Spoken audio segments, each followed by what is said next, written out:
مركز جاذبية.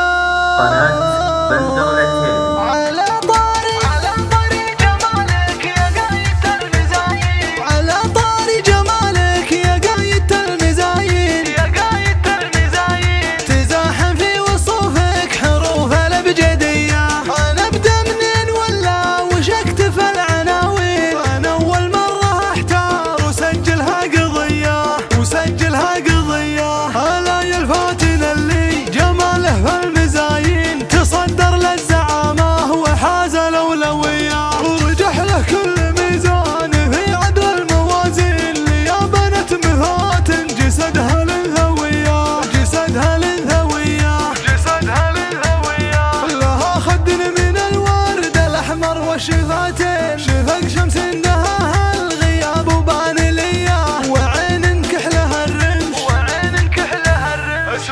اسمع وعين كحلها الرمش، وقوس الحجاجين، هلال فول ايام عمره لاحظيه، وخصر لو حويته يجي من بين شبرين، وشي فيه ما يوجد بمخلوق زيه، وعين شافتك تنشدك يا زين من وين، تغيظين القمر لا استطاع في السرمديه، يلدلها النظر مره ومره وثنتين، يلدلها النظر مره، يلدلها النظر مره ومره وثنتين، كأنه خلق للناس مركز جاذبيه. وانا بسأل من الحور ولا اقول من وين، على طاغي جمالك وفتنتك القويه، انا ادري لو بوصفك ما تكفي دواوين، على طاغي جمالك ما عندي مقدريه، ما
لسانه طويلة جماله جاذبية جماله جاذبية جماله جاذبية. قناة بندر العتيبي.